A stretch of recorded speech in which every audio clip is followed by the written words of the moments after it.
Hey guys, so welcome back to another video. In this video I'm going to teach you guys how to use velocity in Sony Vegas Pro. But before we start, I have very bad news.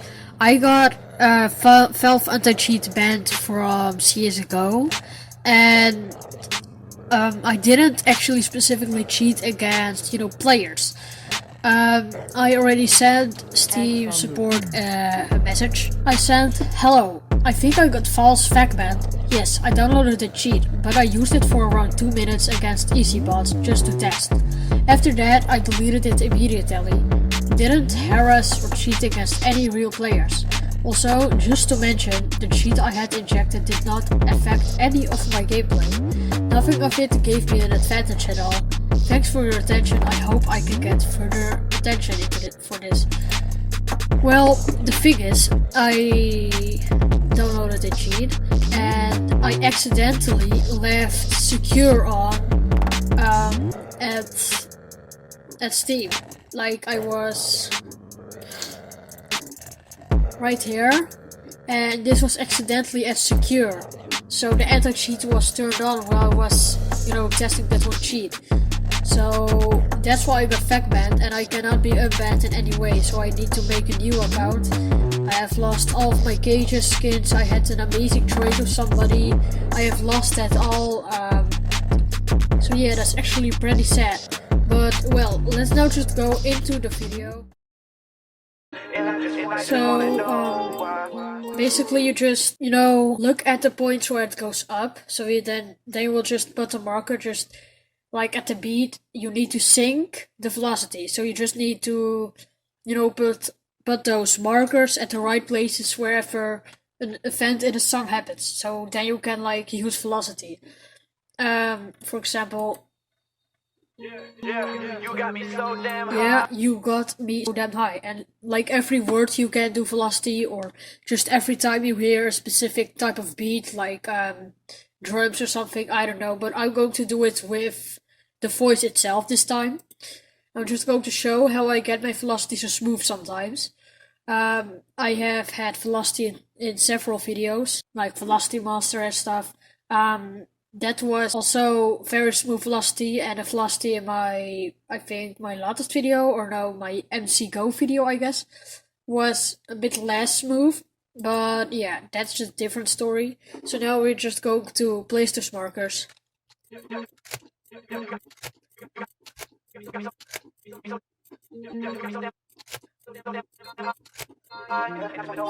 Alright, so now I've put those markers.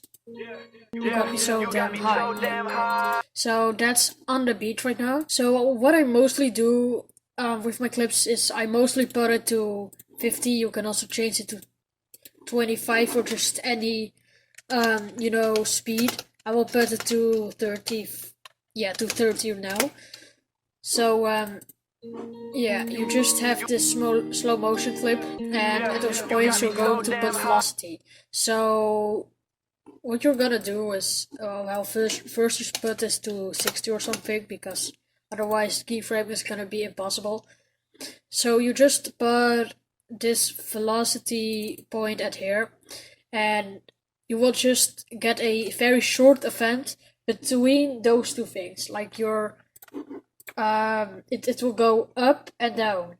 So you need to put here, here, and here, of course with less space between it, but you can do it with keyframes. Like, you can just click on here, 1, 2, 3, 4, 5, 6, 7, 8, 9, 10, for example, and then just do the same thing right here, 1, 2, 3, 4, 5, 6, 7, 8, 9, 10, and right here you just turn up the velocity, and then you will have something like this. It's very laggy on my preview, sorry for that. But whenever you have it rendered, then you will absolutely see the difference. So it will just get faster in a short amount of time, and that's actually, I really like velocity edits. So, well, what you should always do, also with transitions, first, I learned this from Heartless, that's also an editor. First one, slow, and the second one, fast. That's always way smoother. And if you have watched my video Velocity Monster, for that I use this, slow, and then just hold. That is like very immediate and fast velocity, which is just, you know, very immediate and just, yeah, pretty quickly. I cannot really see it properly right now, but wait, I'm going to render it real quickly. Yeah, that's kind of smooth. I should put it down a little bit. But yeah, then you have the velocity here, and you just got to do the same thing right here.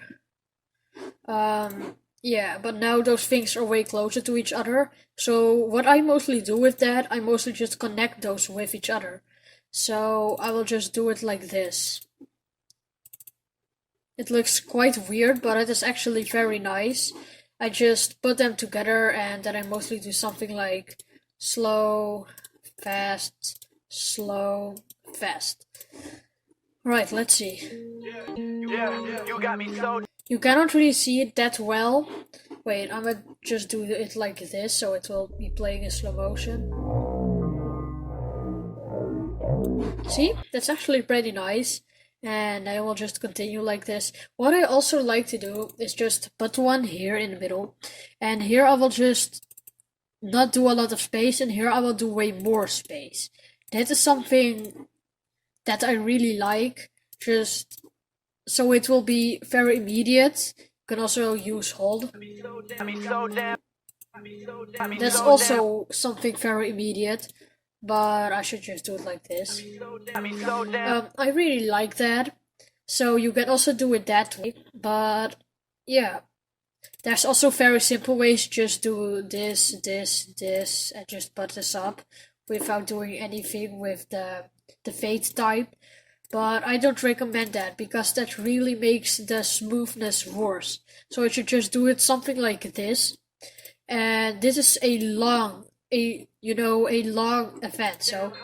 Hi! Okay, so that's way longer. What you can do with that is you can just do what I've just explained right here. Just do a small space and then a big space. I should have put it too high though, at 200 for example. And if you put it to 300, let's see what that looks like. Yeah. So that is actually very nice. If you use hold, then it will be. Yeah, that is actually very nice. What is also very good with velocity is to just, every time the velocity goes up, something else goes up too. I really like to do that. Like, for example, you just go right here and you select color corrector. I have a lot of templates right here. So you just do, well, here the event starts.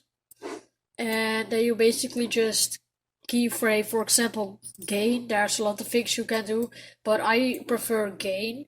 You will just turn this thing on and just sync it with the velocity itself. And at the middle keyframe you will put it up. I mostly just do it at the max. So then you have this.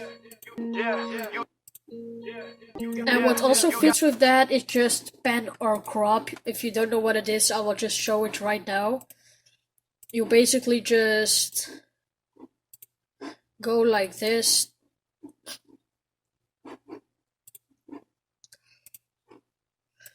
And whenever the event starts, you do something like this.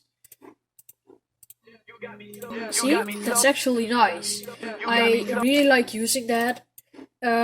If you have recorded in 720p and then render it in 1440p, then it will probably zoom into the left corner, but that's not really that much of a problem. So you can just, use the screen bumps, what they are called. They are called screen bumps. You can put these, and I prefer this. You can also use